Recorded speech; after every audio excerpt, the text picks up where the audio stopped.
چولستان صوبہ پنجاب کا سب سے بڑا صحرا جو سیاحتی منظرنامے میں کئی حوالوں سے اپنی حیثیت ثابت کرتا ہے۔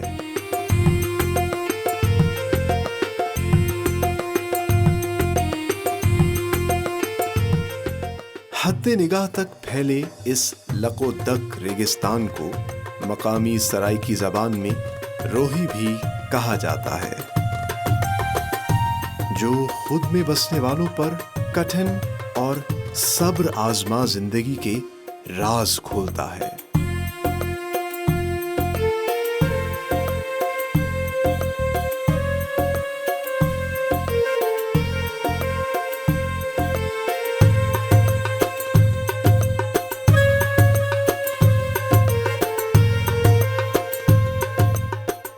محققین کے مطابق چولستان ترک زبان کے لفظ چول سے ماخوذ ہے، جس کے معنی ریت کے ہیں۔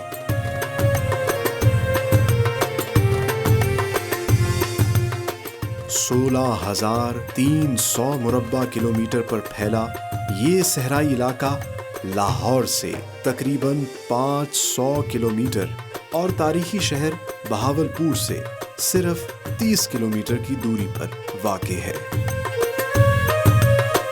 ریت کا یہ سمندر مشرق میں بھارت کی ریاست راجستھان اور جنوب میں سندھ کے صحرائے تھر سے جا ملتا ہے۔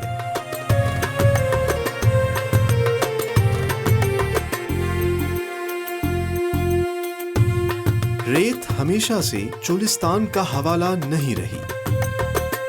یہ علاقہ کبھی سبزے اور شادابی کو اپنے دامن میں سمیٹے ہوئے تھا، جب 4000 سال قبل ہاکڑا نامی دریا اسے سیراب کرتا تھا۔ دریا کے سوکھنے پر لہلہاتی فصلوں، سبزے اور پیڑوں کی جگہ ٹیلوں اور ریت نے لے لی۔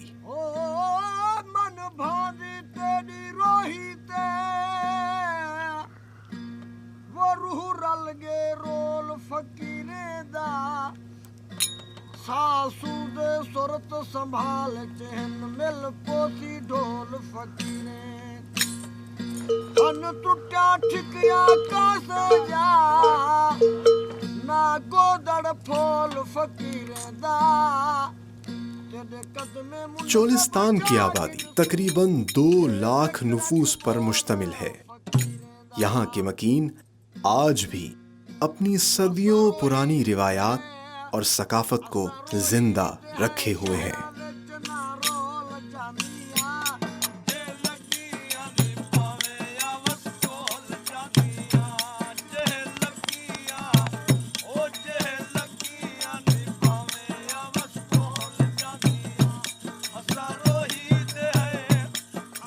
چولستان کے باسی مٹی کی دیواروں اور سرکنڈوں کی چھت والے گھروں میں رہتے ہیں،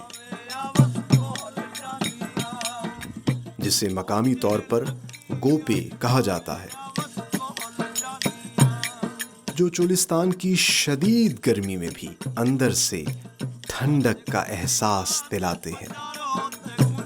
یہاں کے باسی نیم خانہ بدوش ہیں، جو صدیوں سے اس عظیم ریگستان کو آباد رکھے ہوئے ہیں۔ چولستان کے باسی مویشیوں کے لیے پانی اور چارے کی تلاش میں ہمیشہ ایک سے دوسرے مقام پر منتقل ہوتے رہتے ہیں۔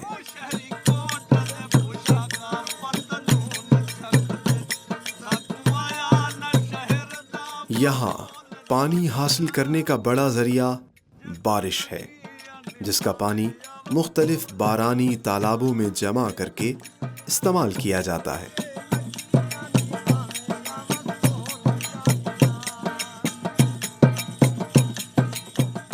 چولستان کے باسیوں کے گزر بسر کا بیشتر انحصار مویشیوں کی افزائش پر ہے۔ ایک اندازے کے مطابق یہاں اس وقت تقریباً 16 لاکھ سے زائد گائیں موجود ہیں، جبکہ اس کے علاوہ اونٹ بھی کمائی کا بڑا ذریعہ ہے۔ اس علاقے کی دستکاری اور برتن بنانے کا فن بھی اپنی مثال آپ ہے۔ غرض ہاتھوں کے کام کا ہنر اور انتھک محنت اس صحرا کے لوگوں کی پہچان اور عظمت کا نشان ہے۔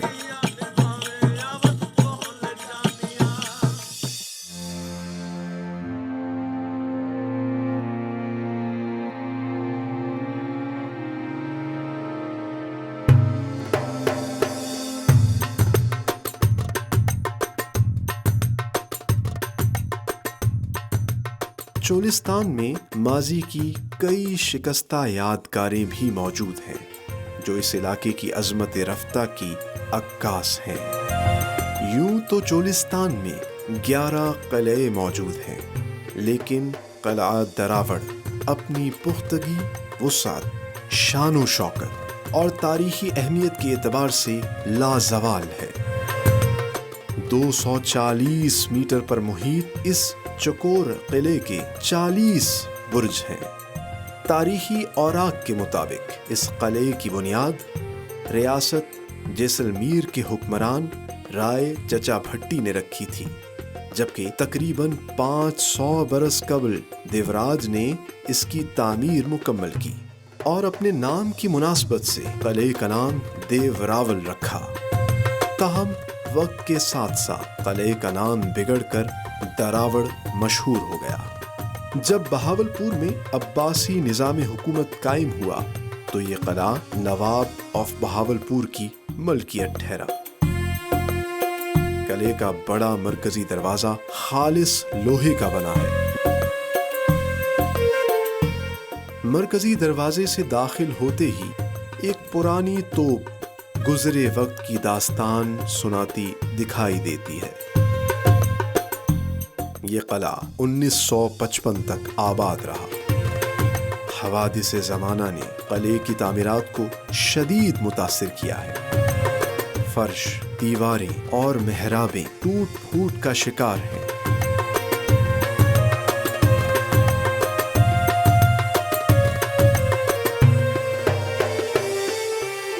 جبکہ کچی کاری سے مزین چھتیں اب لٹک کر زمین کو چھو رہی ہیں۔ تاہم بیرونی طور پر قلعہ اب بھی اسی تمکنت اور شان و شوکت سے کھڑا ہے۔ قلعہ دراوڑ کے ساتھ ہی ایک پرشکوہ مسجد بہاولپور کے عباسی خاندان کے طرز تعمیرات کی داستان بیان کرتی دکھائی دیتی ہے۔ اس مسجد کو شاہی یا عباسی مسجد بھی کہتے ہیں، جسے نواب محمد بہاول خان سوئم نے 1825 میں تعمیر کروایا تھا۔ سفید سنگ مرمر سے بنی اس مسجد کی طرز تعمیر دہلی کے لال قلعے کی جامع مسجد سے مشابہت رکھتی ہے۔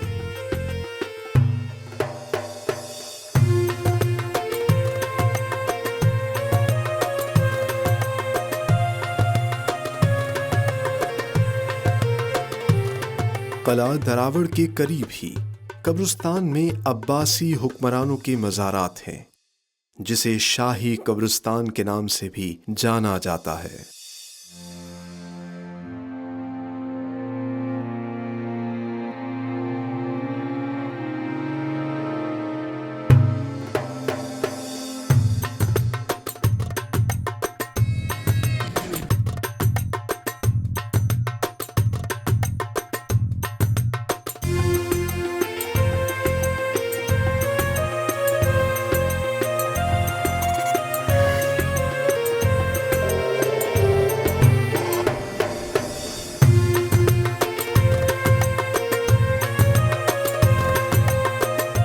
چولستان میں ہونے والی جیپ ریلی چولستان میں بڑھتی سیاحت کا نیا باب ہے، جس کی وجہ سے یہاں کے باسیوں کی زندگی میں نمایاں تبدیلی آئی ہے۔ تقریباً 15 برس قبل شروع ہونے والی یہ ریس ابتدائی طور پر محدود پیمانے پر منعقد کی جاتی تھی، تاہم وقت گزرنے کے ساتھ ساتھ اس نے ایک فیسٹیول کی شکل اختیار کر لی ہے، جو پاکستان اور دنیا بھر کے کھلاڑیوں اور سیاحوں کو اپنی جانب کھینچتی ہے۔ فیسٹیول کے آغاز سے ہی صحرا میں خیموں کا ایک شہر آباد ہو جاتا ہے، جہاں لوک موسیقی اور رقص کا اہتمام بھی کیا جاتا ہے۔ 500 کلومیٹر لمبا یہ ریس ٹریک بہاولپور، بہاول نگر اور رحیم یار خان سے گزرتا ہے، جسے دیکھنے کے لیے مقامی لوگوں کی بھی ایک بڑی تعداد یہاں کا رخ کرتی ہے۔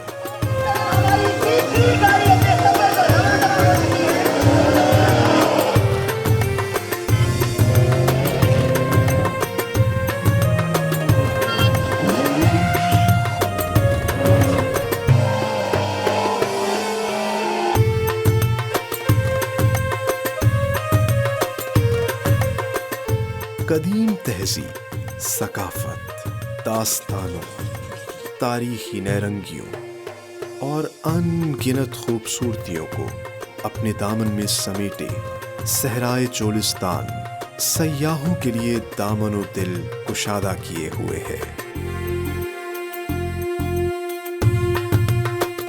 اس صحرا سے جڑے سیاحتی حوالے اور دلچسپیاں اس کی وسعت کی مانند وسیع اور حیران کن ہیں۔